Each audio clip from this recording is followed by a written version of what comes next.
The college football playoff is down to the Final Four, and there's no question about it. Ohio State is the best team standing.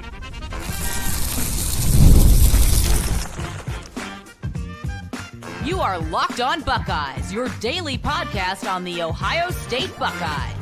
Part of the Locked On Podcast Network, your team every day. Welcome in, Buckeye fans, to this bonus episode of Locked On Buckeyes, which is your daily Ohio State podcast. Part of the Locked On Podcast Network, your team every day. I'm your host, Jay Stevens, also the host of the Jay Stevens Podcast. And during this Buckeye Blitz, we're going to highlight one thing Ryan Day has done consistently during the playoff.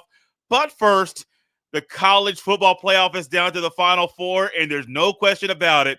Ohio State is the best team standing. The Buckeyes have a gear that when they push that thing all the way down to the floor, nobody can stop them. From offense to defense to the special teams as well, Ohio State's top gear is one that not Texas, not Notre Dame, nor even Penn State will be able to slow down. Will Howard's ability right now to rise to the occasion and to help the Buckeyes offense go into top gear from Jump Street is huge, and it has been huge against Tennessee as well as against Oregon in the Rose Bowl. Texas is going to be another massive test for the Buckeyes. Texas O-line and D-line can do some things that can cause frustration for Ohio State, but Ohio State has answers. We look at position by position, running backs, the duo of Henderson and Judkins, I'll take that over anything the other three schools have. We think about O-line and D-line. Yeah, those are some areas where Ohio State has been able to overcome some issues, but right now they're playing like well-oiled machines. At quarterback, is there a more consistent quarterback in the playoff than Will Howard? I don't think so. Defensively, there's only one Caleb Downs. There's only one Lathan Ransom. There's only one Cody Simon and Sonny Styles. That duo together, they're playing great ball right now. There's only one Toy Maloa and Sawyer.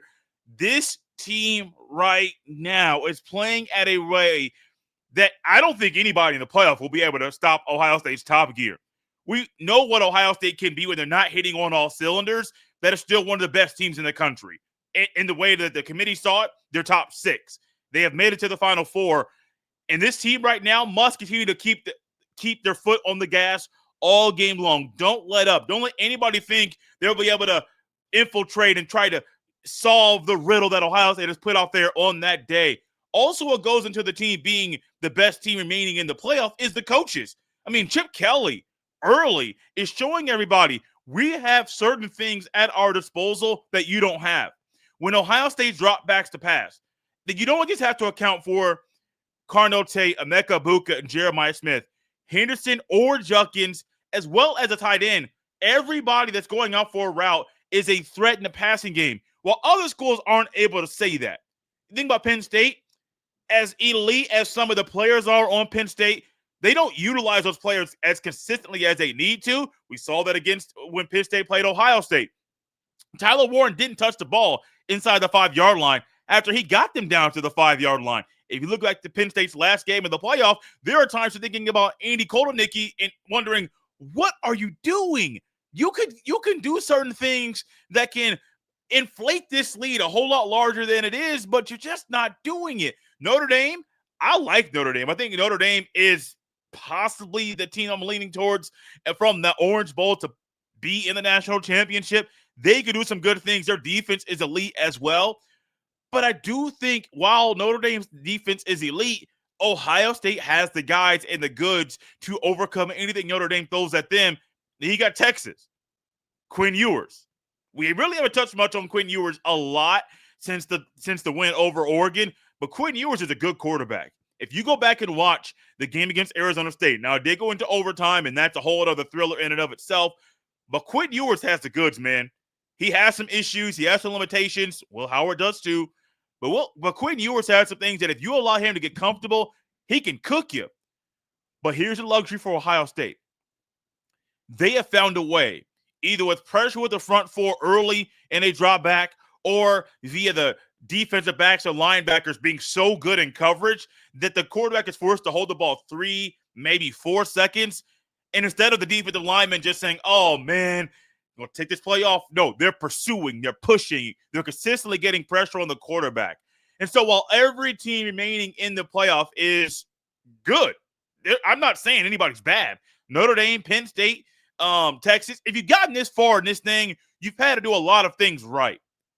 I don't believe any team remaining has a gear that can slow down Ohio State when Ohio State's at their top gear. Ohio State's top gear, they're the best team in the country when they hit that thing, and they are the favorite by many to be a team that is beating Texas in the Cotton Bowl and has a shot to win a national championship in a few weeks from now. That's how Ohio State's playing right now. They're hot, and if they stay playing like they have been over the past 2 games, they're not only going to beat Texas, they're going to be the front runner to win the national championship in about a couple weeks from now. One thing I think Ohio State has done great lately is play at their best. And it's because of one thing Ryan Day has done consistently during the playoff. This episode is brought to you by FanDuel. From big upsets to game-winning drives, the NFL playoffs are better with FanDuel because right now new customers can bet $5 and get $200 in bonus bets guaranteed. That's $200 in bonus bets, win or lose. The FanDuel app gives you everything you need for live bets, same-game parlays, and so much more. Simply visit FanDuel.com to join today, and you'll get started with $200 in bonus bets. That's FanDuel.com. Make this playoff season unforgettable with FanDuel, an official sportsbook partner of the NFL. This episode is brought to you by Game Time. Attending the new 12-team college football playoff games is an incredible experience that brings fans together like never before. I remember the excitement of past playoff games and can't wait to make memories with the updated format and extra teams involved. Game Time has a new feature called Game Time Picks that makes getting tickets for events even easier. It filters out the fluff to show you only incredible deals on great seats so you don't have to waste time searching through thousands of tickets. Recently, I used Game Time Picks to find tickets for an upcoming game. Browsing through the deals was a breeze, and I found great value for all kinds of seats around the venue. The Super Deal, in particular, stood out as the best value for the event. I love that I could see the seat views before buying and that the app shows the total cost up front with no surprise fees at checkout. Plus, the on-time ticket delivery and lowest price guarantee gave me complete peace of mind. Take the guesswork out of buying tickets with Game Time. Download the Game Time app, create an account, and use code LOCKEDONCollege for $20 off your first purchase. Terms apply again. Create an account and redeem code LOCKEDONCollege for $20 off. Download Game Time today. Last minute tickets, lowest price guaranteed.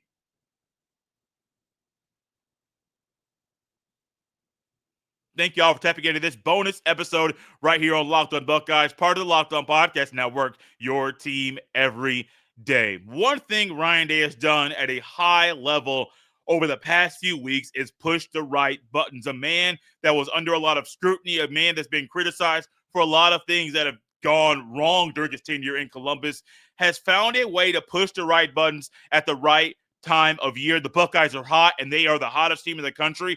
And it's a large part because Ryan Day knows how to put his players in the right position to be successful, that Ryan Day is helping the coaches and pushing everybody involved to be what the team should be. He's also changing some things that he has currently done. I don't believe Ryan Day all year has pushed the right buttons. I don't believe Ryan Day has consistently made the right moves and the right calls. However, at the right time of year, Ryan Day is doing just that. I am a person that consistently has compared the current format of the playoff to the NCAA tournament. It's one thing that we have all been a part of, and we have all grown accustomed to learning how a team can get hot at the end of the year and ride that way to the national championship. UConn, during one of those years, I forget the year, they had to win the Big East championship, Big East tournament to get into the Big Dance. They got into the tournament, and the next thing you know, they stayed hot, and I think it was Shabazz Napier and, I forget who the other guard was. I know Shabazz Napier was one of them. Ended up taking that run all the way to the national championship. And going into the tournament, I don't think many people gave UConn the credit that they ended up getting a few weeks in because of the way they were playing. Well, Ohio State right now, it wasn't that people were saying Ohio State could not win the national championship. With the way that they had played and coming off that Michigan loss, honestly, we talk every day. A lot of us didn't think Ohio State was going to be playing this way right now in the playoff because they hadn't done it all year. Well, that's a negative mark on Ryan Day's time during this season in Columbus. A positive mark is that Ryan Day has turned some things around. And I think Ryan Day understands the assignment. Now, I don't always say that about Ryan Day, and I don't always say that about a lot of coaches out there. But right now, Ryan Day understands the assignment, and he not only understands what needs to happen, he is pushing the right buttons and making sure the things that need to happen are happening. And credit to him because he could have said, "Oh, I'm going to fold in. I'm going to back down. I'm not going to do the things that need to happen." But no, there is a mission right now. As Ryan Day said in an interview in between the Michigan loss and the game right now, Ryan Day said that the goal was to always make it to the playoff. That's the goal. That's always the goal. Great. You're here. Now, being here is one thing, but being able to push the right buttons and put your team in the right position to be successful is another, and he is doing that. Just like last week, we ended up giving our flowers and appreciation to Justin Fry and Larry Johnson for their work in the playoff and getting those rooms right. I can't look any further than looking at Ryan Day and just congratulating him and thanking him for the work so far. The work isn't done. You have about a week before playing Texas, and then if the Buckeyes win that game, there's about a week between that game and the Natty.